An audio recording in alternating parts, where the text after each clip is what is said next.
For so long, we've been here, we've been trying to break. Hi there, and welcome to another fundicative edition of the Springboard Hangout. The Springboard Hangout, as you know, is your program where we look at things that evolve us and then, most importantly, see how we can implement it.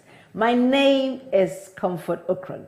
This week, we are continuing our series on adding value to yourself. And today we are looking at a very, very important, fundamental issue. The issue about individual personal development. And guess who? I have someone, when you read her Facebook post, not only do you think that she's talking to you, but you realize I need to add a little tweak to my to things that I do. Her name is the one and only Louisa Laryea. Louisa Laryea is a chartered accountant and a banker. So, where are you? What you doing? Call a friend. Let's tune in and let's make sure that we make the best of this particular episode. We will be right back after this break.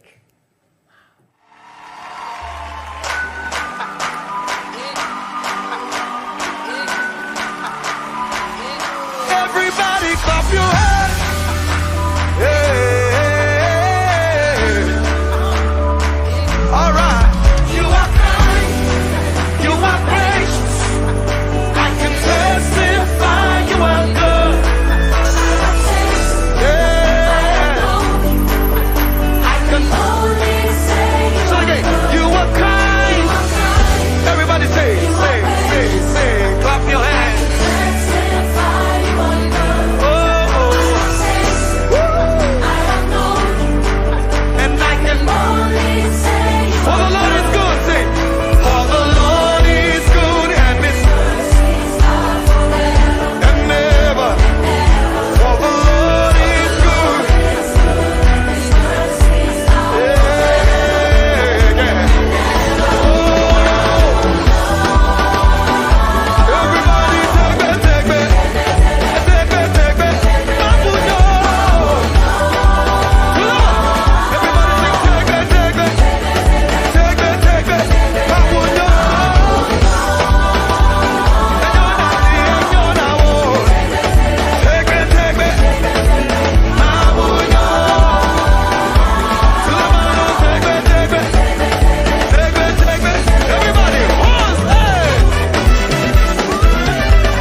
Welcome back to the Springboard Hangout. As I was saying before we went to the musical break that we had Bethel Choir just ministering Take Me to us, we have Louisa Laryea in the studio, a chartered accountant and a banker, and we are talking about individual personal development. Louisa, you're most welcome to the Hangout. Thank you so much, Comfort. Thank you so much. I'm happy to be here, actually. Thank you so much.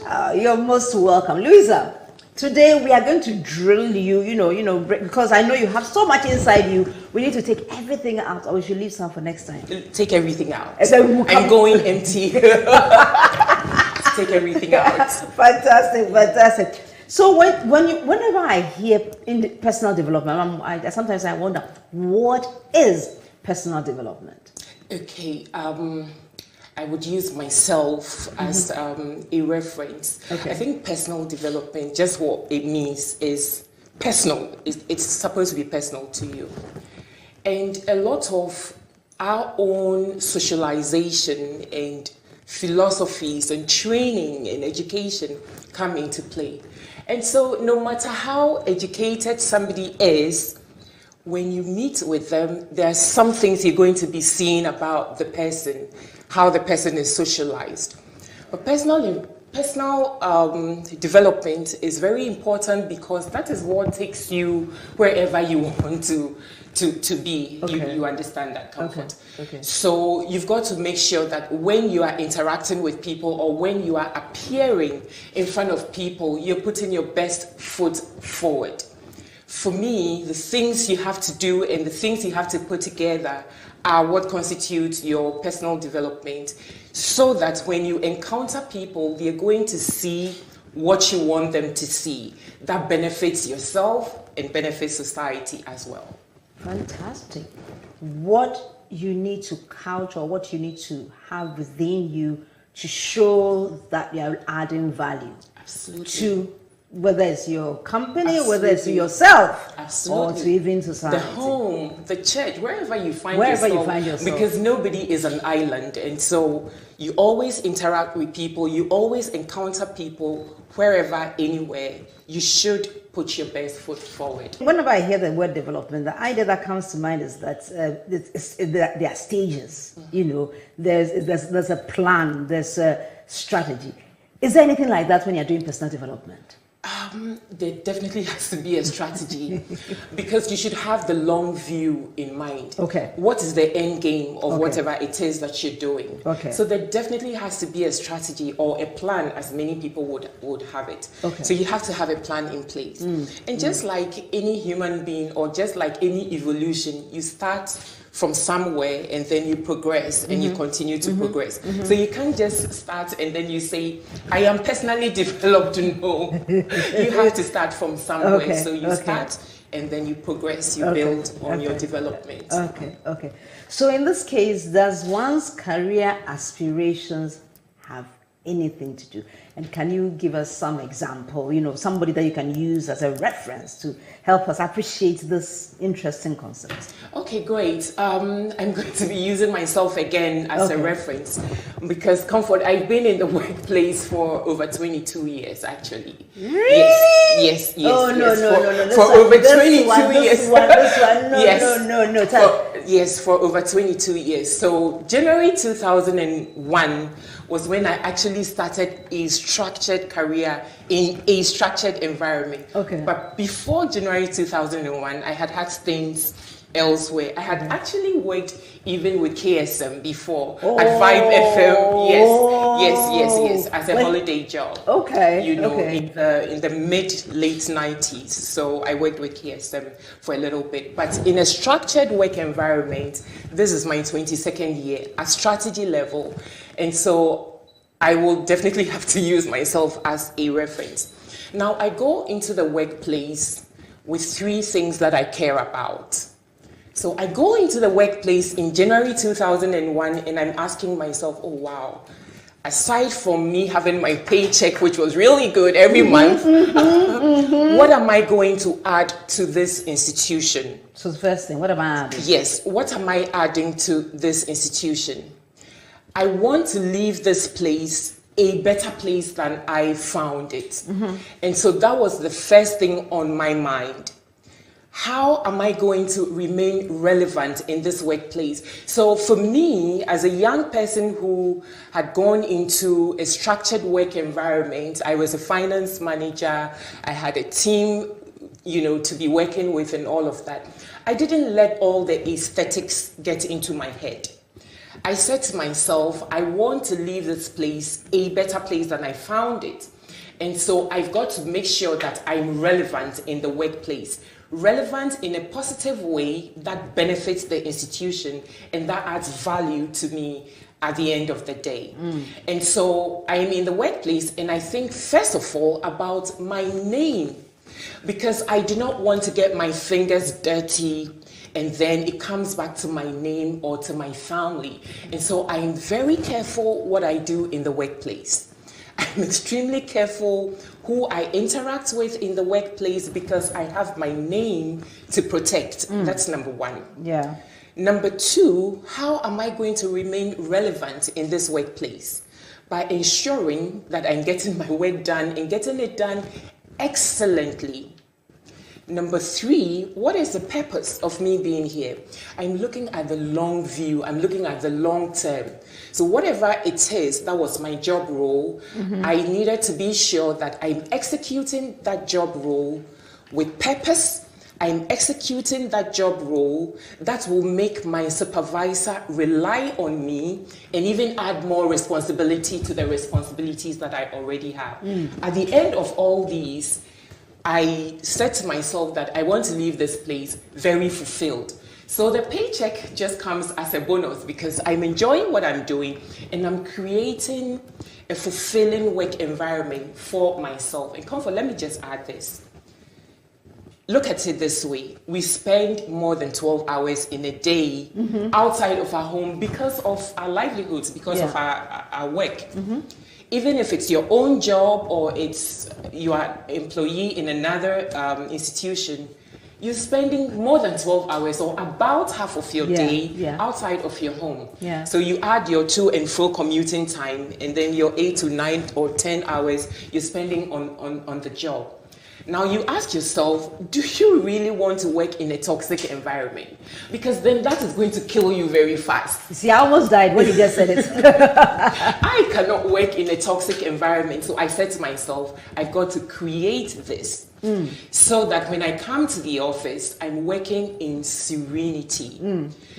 While I create that environment of serenity, I will be able to give off my very best and I will have my well-being as well because I'm spending a lot of time on the job. So this pretty much was my strategy. When we were in school, you remember when we used to do Venn diagrams? So I could just picture, what do you call it? A competency circle. I could also picture the passion circle, and I could also picture where we talk about organizational need or contribution. So what I hear is that if I'm able to find somewhere that my passion is there, something a bit about how competent I am, and then I put the three together and I have the intersection. That is a sweet spot for personal development. Absolutely. And tell you what, nobody is going to do this for you. You've got to do it yourself. Nobody is coming to you to say, Louisa, get up and personally develop yourself. No. You've got to realize the goal ahead and make sure that you're developing yourself. I mean, perpetually. There's never a time where you can say that you have arrived. I'm in the workplace 22 years and counting, and I'm still learning and developing myself and making myself even more relevant than I used to be. Fantastic.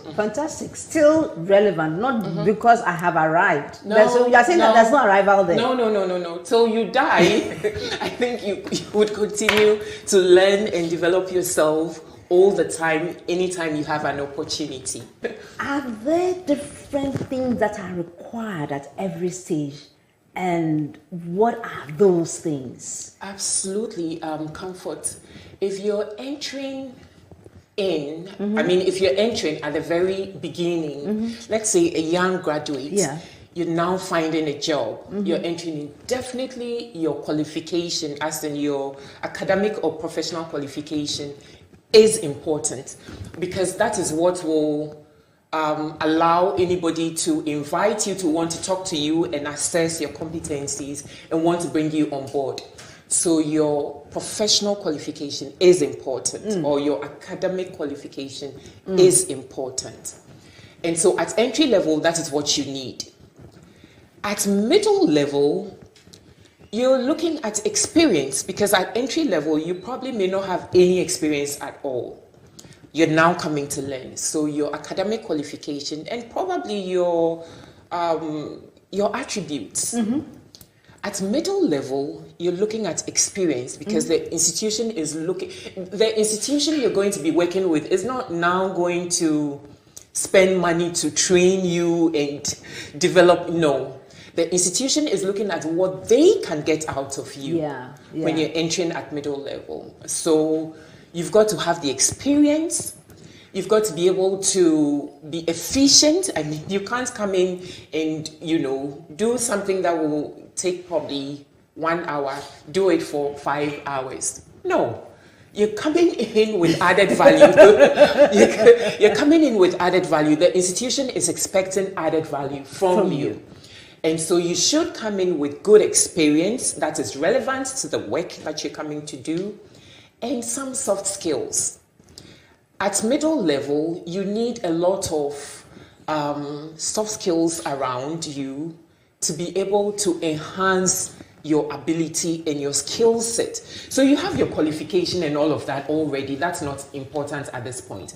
But your experience and your ability to execute, that is what is important. You've brought two things out that I want to query. So the first one is the fact that, so you have somebody who has been there for some time. You said that if I'm bringing you in and you've worked for some time, I'm not expecting you to be an entry person. No. But what if someone, because the thing is, recently I was interviewing somebody for a role that was quite high, not very high, but quite high.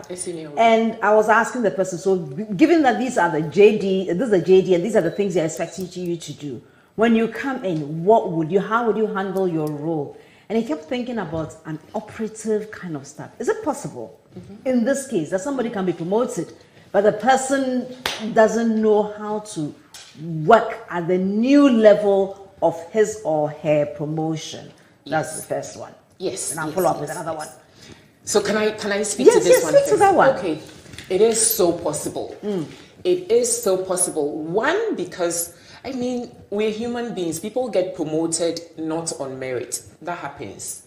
People get promoted not by plan. And not by plan. Maybe you're working with someone.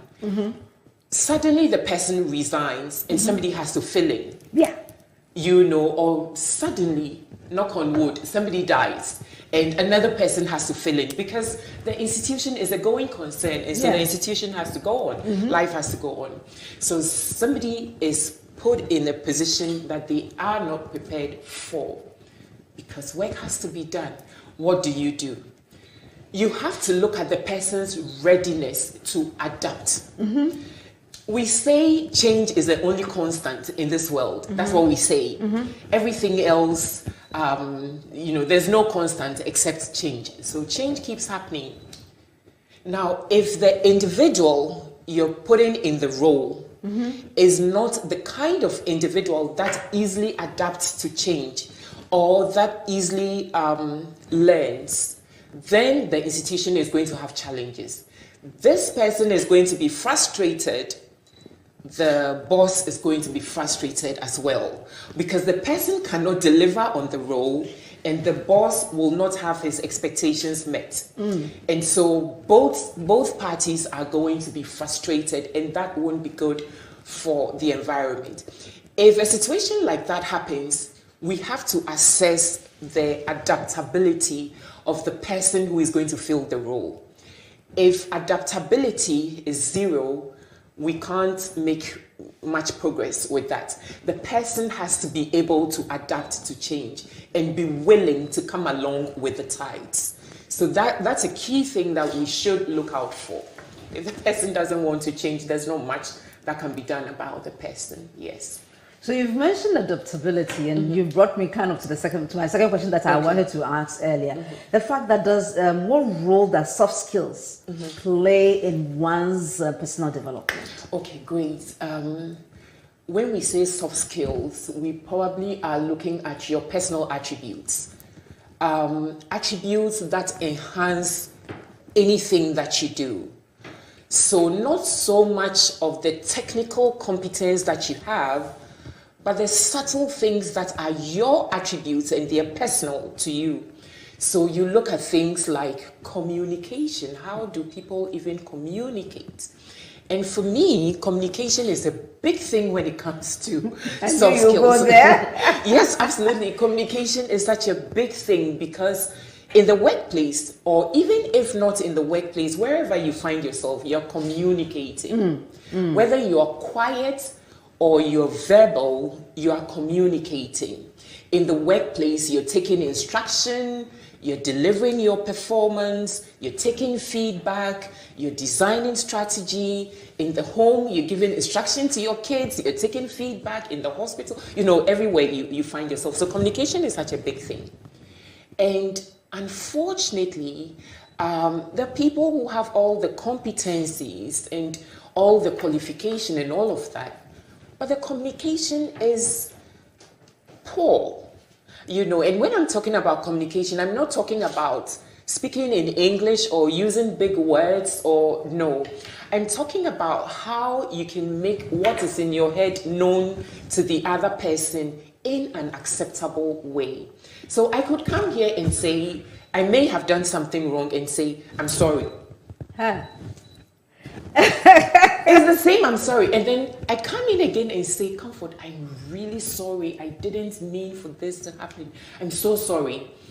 Between the two I'm sorries, you would realize that the first I'm sorry, is brush, and you don't want to go along with that.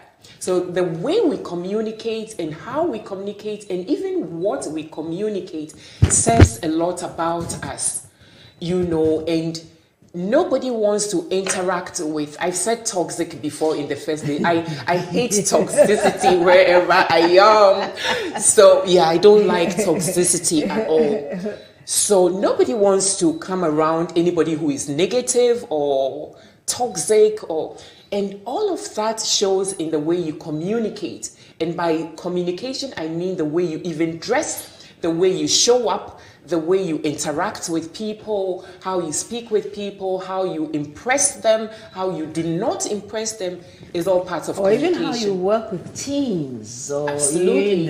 Absolutely. Your other people, I mean, one of the key things that you're saying with your about the communications, the difference between the data channel, where the way you're just saying the words, and the personal or the emotional channel, absolutely, where the way person gets what you want to discuss with him or her.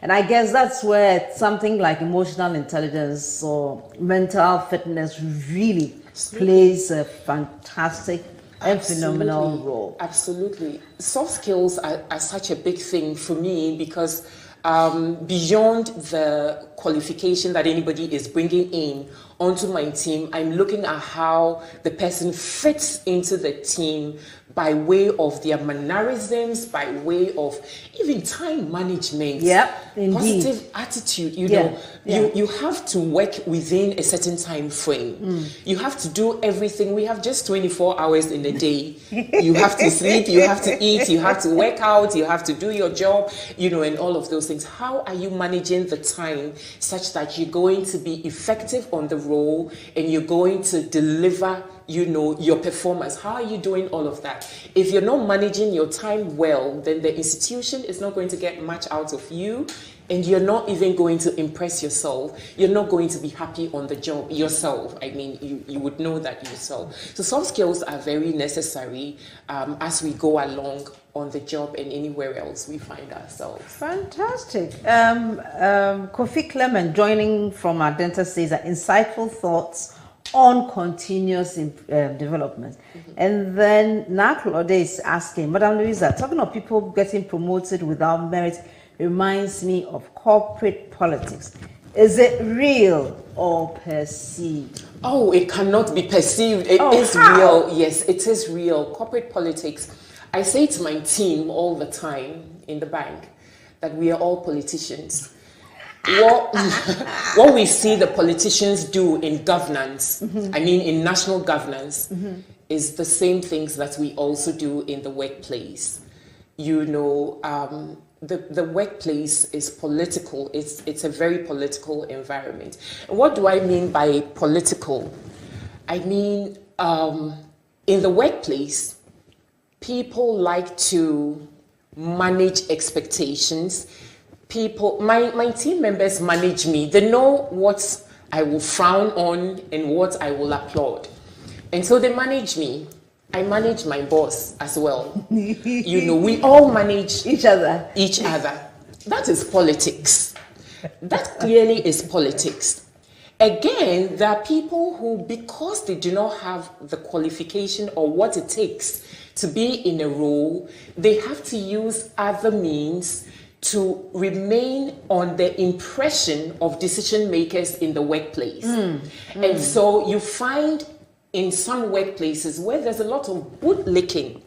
I mean, there's a lot of bootlicking when nothing is funny, everybody is scratching their head and laughing, just wanting to catch the eye of a decision maker. That is politics. Where people are insincere, something is going wrong, and somebody cannot look at the boss and tell them that, you know what, if we did this way, we will have this better result. Why don't we try this? But everybody is applauding the wrong thing because they don't want to ruffle feathers or bruise the ego of the boss, because they want a favor from the boss.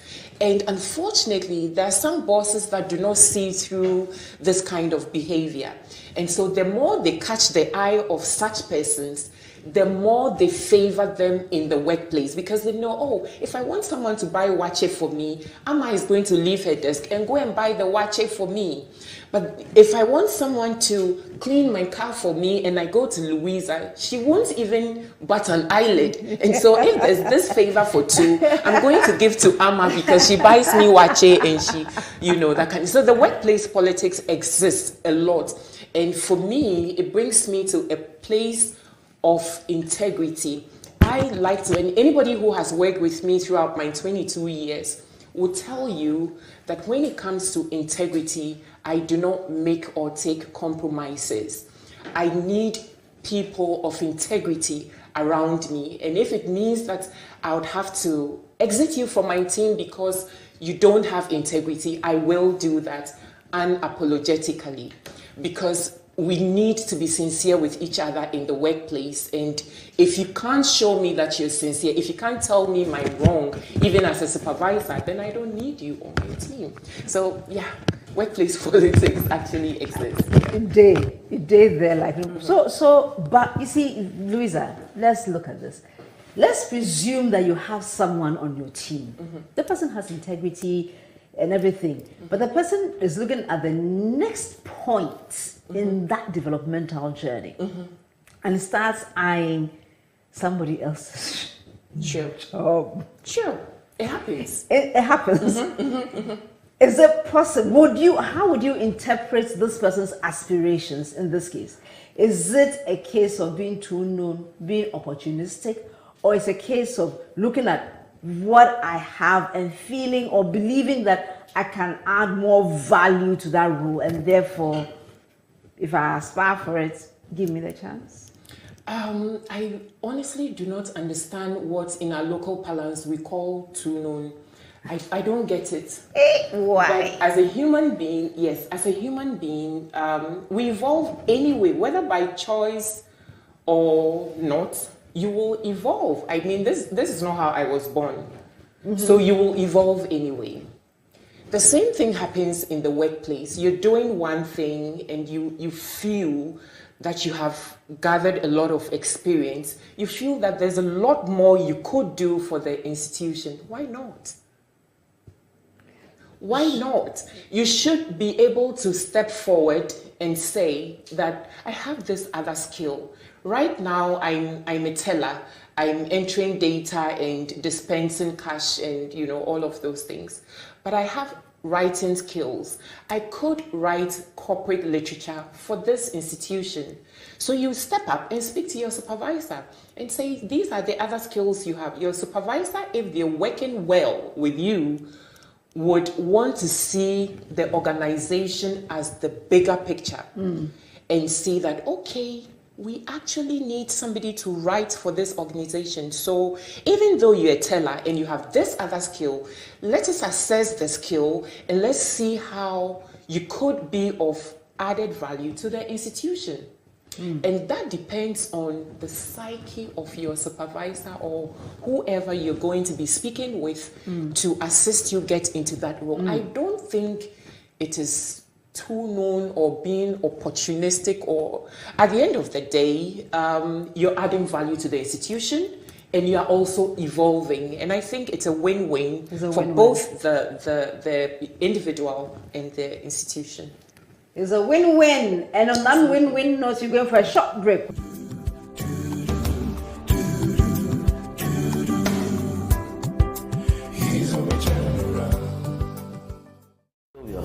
Get me York's rent-a-car. I need a car in 15 minutes. Hi, I'm Jake Morris, and I travel globally.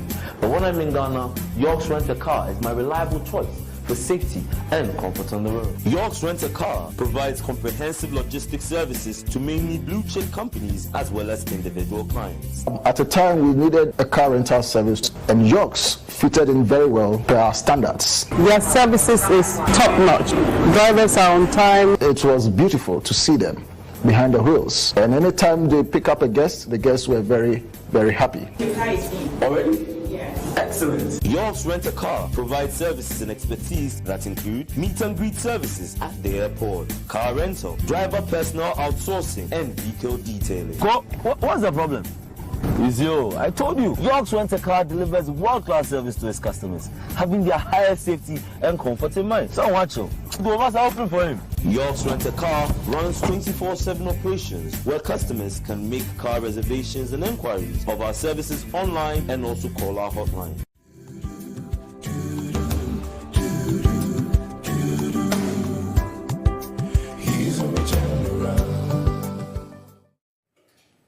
Welcome back to the Springboard Hangouts. We're talking about professional development in this series that we are talking about adding value to yourself. And we have in the studios Louisa, who has been blowing our minds about professional development. Among other things, she talked about the need for you to look at what you have, your passion, your competencies, as well as organizational needs, and then have the sweet spot where there's an intersection, if you remember our Venn diagram from our primary school days. Well, that was one of the key things. The other key thing that she said is the fact that we should recognize that everybody needs to work not in a toxic environment, but in one where you are appreciated and you also bring onto the field that place where there's serenity and there's love. Not agape love, where you enjoy each other's company.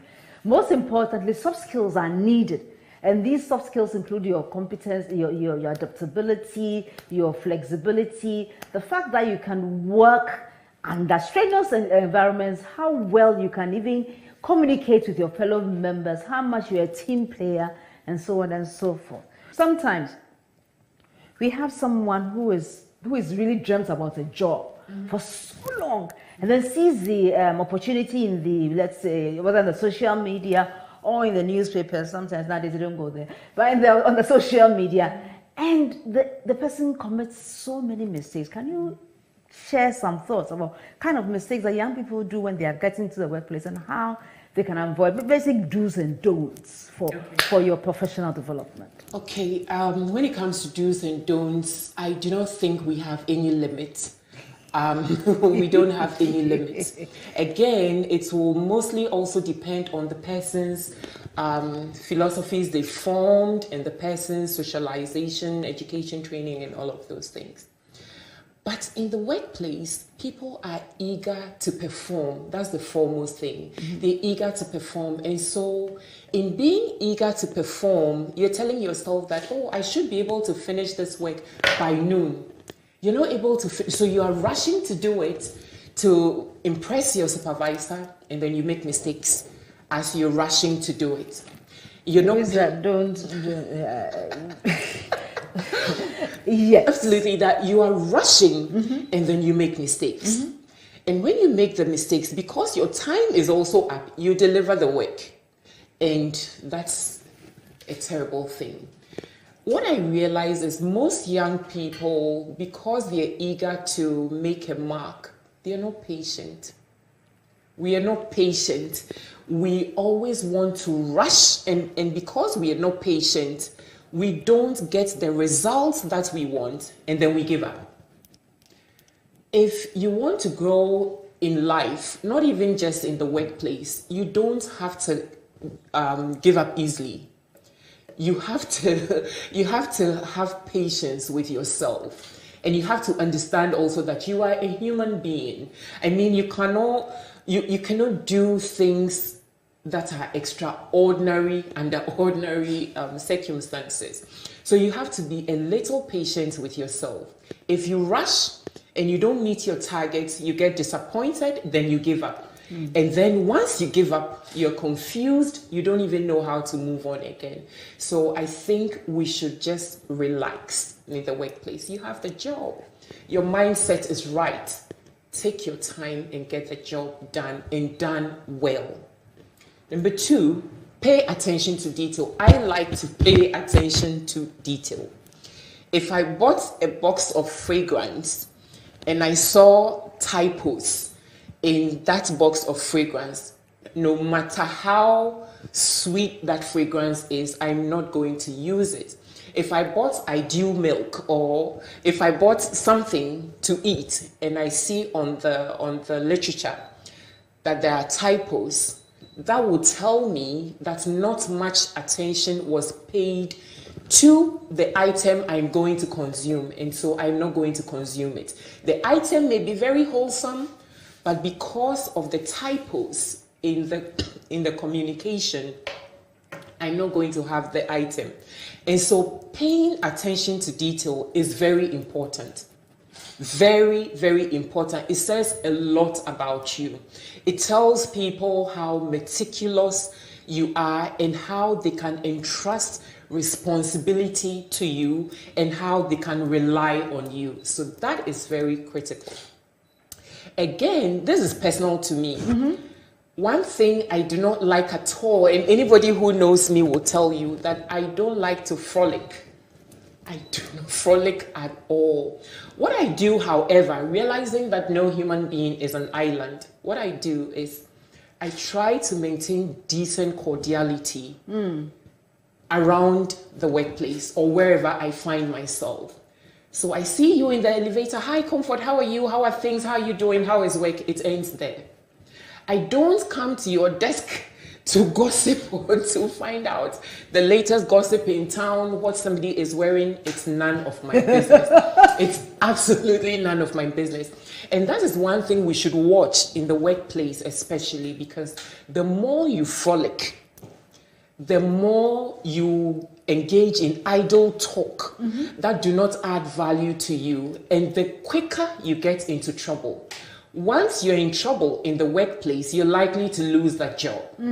If you lose that job, you're likely not to have anybody be a referee for you in your next job pursuit.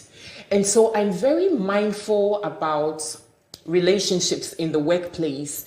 Frolicking in the workplace is completely out of the way for me. However, I will give respect to everyone I find in the workplace and maintain the cordiality and the smile, and everything ends there. So we should watch this quite carefully. Frolicking, idling about and gossiping by the water dispenser, all those things. Charlie, that's what the politics is played. Though. Yeah. Okay. Yeah. Because I think that issue about being patient, I think we can't underscore that enough, because sometimes the person just starts the work and believes that should have reached a certain level, but there's no way. Even the fetus in the stomach takes time, 9 whole months to develop. Absolutely. You just enter the workplace and you want to become the MD in 20 seconds. It does not work that way. We have to take time to evolve. Take time to evolve. Yeah. So breathe in, breathe out, take your time and evolve in the workplace. I'll add one thing, Comfort. Yeah, okay, sure. I'll add one thing. Asking questions. Sometimes we feel that when you ask questions, you're either bothering people or you're showing your gaps. But no, I don't see it that way. I have interns and national service persons in my department, and I encourage them. I've given you orientation, but I may not have said everything.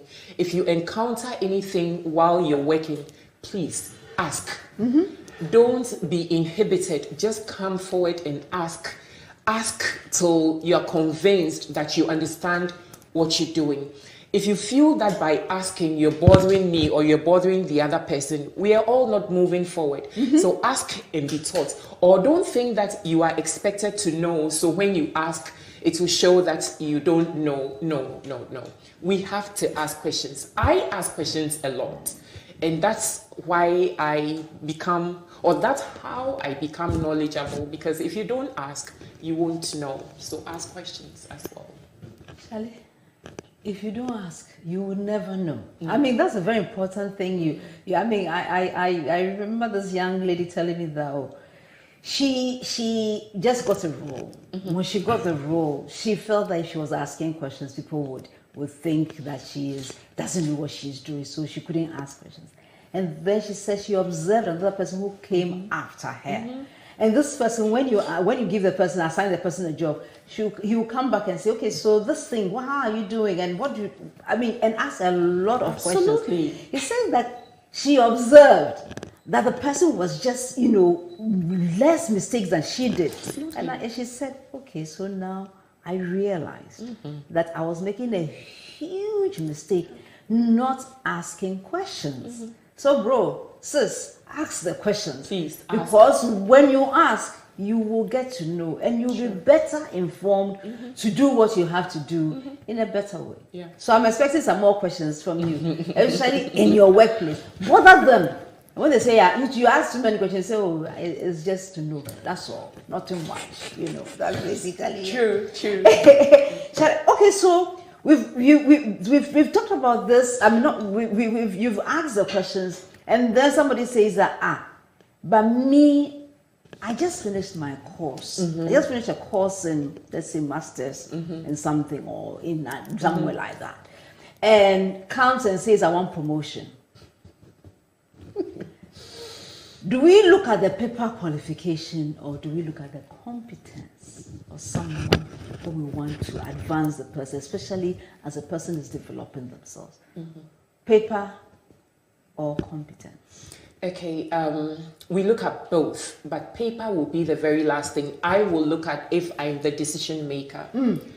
I'm going to be looking at the person's competence, and not only competence, I'm looking at the person's conduct as well. There are times the candidate up for the role has the competence, has the qualification, has everything, but the conduct is bad.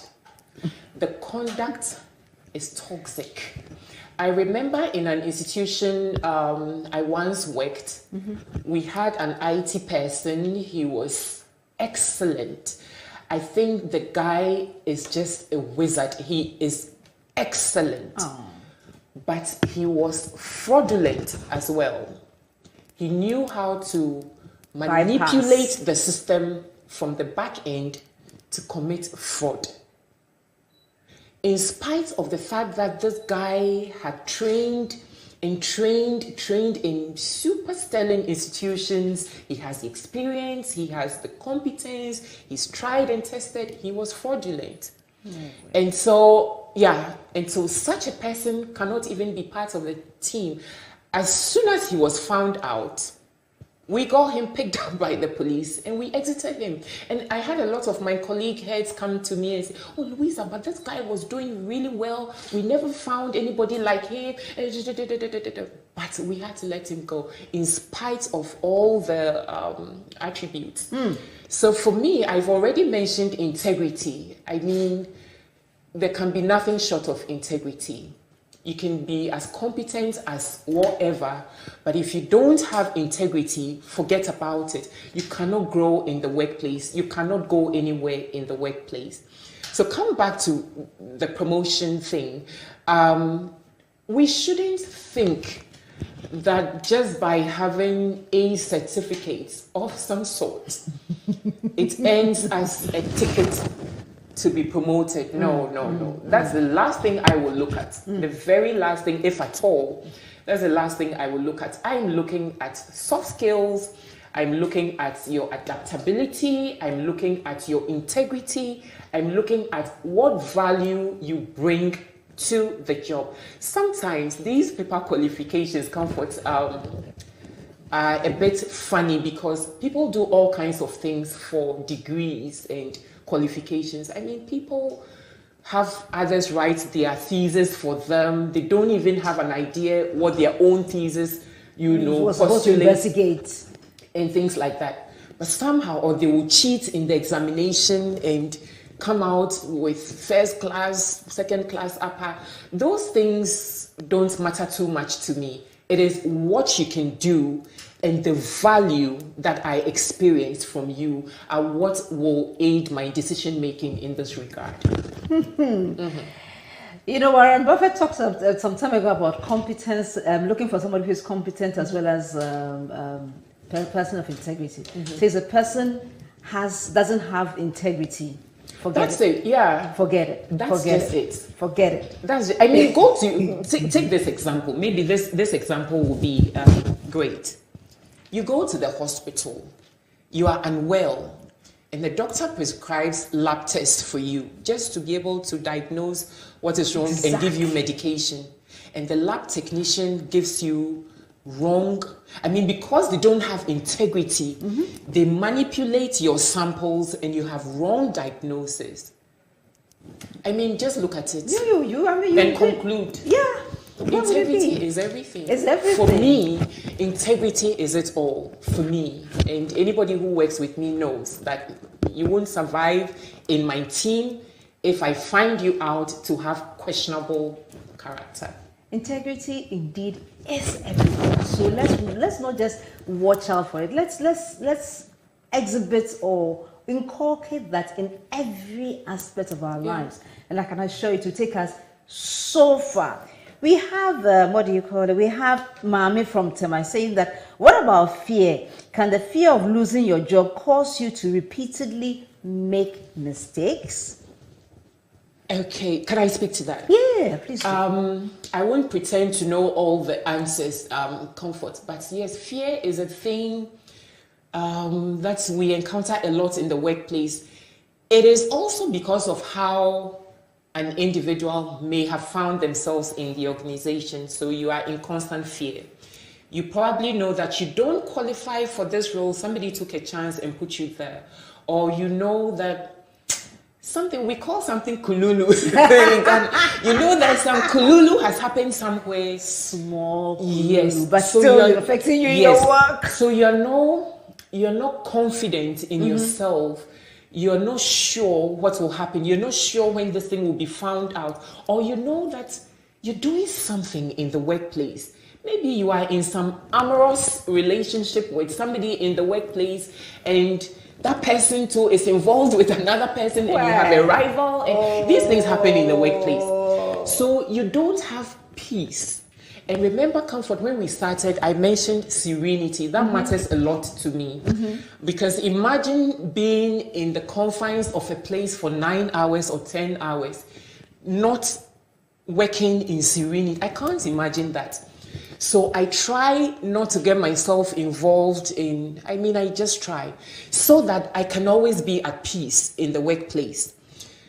These are the things I can think of that may cause fear in the workplace. But otherwise, you're working. Why should you be in fear? You shouldn't be in fear of losing your job. Yes. But if there's an underlying thing which is bothering you, then perhaps you will be distracted by that fear or that thing that is bothering you, and because you're distracted, you're not concentrating or you're not focusing, and then you make mistakes. So let's address the cause of that fear. And if we are able to identify the cause of that fear, we probably will make a headway with that. But you shouldn't be afraid in the workplace, no. You should walk square, shoulders, chin up. Yes, boldly and confidently in the workplace. And that's it. You're in the workplace to earn your living, so you own your space. Yeah. Shows that you own the space and you have the ability to contribute effectively to the place.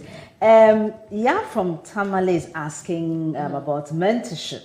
It says that please educate me. How do I approach a senior person in my organization for her to mentor me? Okay, great. In the bank I work, we have a mentorship program. So there are certain persons or certain senior persons in the place identified to mentor either some departments or some branches and things like that. But if you don't have an institutionalized mentorship program, you can't identify someone. You may have been watching somebody, in the workplace from afar. You can approach them. Just approach them. They're a human being, aren't they? So you can just approach them and say, please, can I talk to you? I would like to discuss a mentorship with you. How well does that sit with you? Or is this something you will be interested in? This is what I would like you to mentor me on. You can strike that conversation. But what I realize is in Ghana in particular, Comfort, we are timid. Largely, we are timid people. There are just a few of us who are vocal and outspoken and, just by socialization or how we were brought up. But a good number of people are very timid. I think you should just shake it off because see everybody as a human being just like you. They can't kill you. They can't do anything to you. The worst that would happen to you actually is just this word, no, I can't do it. And that's it. And it's part of life actually. Yeah. No is part of life. So just take it in. You won't have a yes all the time. I've had many no's, come to me and I just take it and move on. I feel sad for a minute, at the no, but then I move on.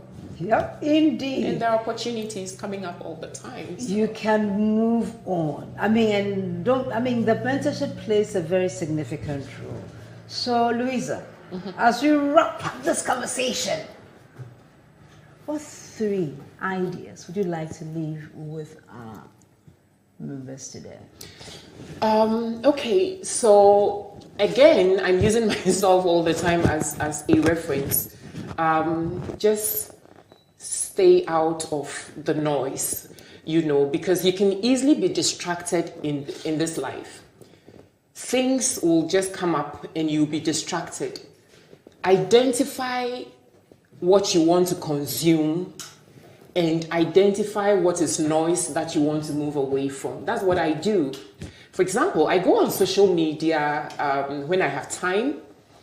If I don't have anything to put on social media, I just look at what's going on around. I see a lot of noise on social media. I move past it. I see a lot of gossip on social media. I move past it. But when I get to a place where there's a lot to learn, maybe about governance, the economy, because it affects me, I pay attention. But anything that will disturb my peace, I move away from it. If something will disturb my peace, so just move away from things that will disturb your peace, because the last thing you ever need is distraction. You don't want to be distracted. You want to maintain focus. And you can't maintain focus if you are being distracted or you are getting involved in things that are dirty. So stay away from the dirt, stay away from the noise, and maintain your focus and have good connections and good energies around you. Stay away from the noise, be focused, have good connections, be a person of integrity. Ladies and gentlemen, I present to you the one and only Louisa Laryea. She has been so phenomenal in this series that we looked at individual personal development. This will be repeated on ETV at 5 o'clock on Sunday, and I want to encourage you to tune in to the Springboard Virtual University at 7 p.m. on Sunday. It promises to be phenomenal. Ladies and gentlemen, it's a pleasure coming your way. And until we come away again next week, you are loved. You know you are blessed. You know this is the best place for you. So we'll see you next week, same time. God richly bless you. I love you. Bye.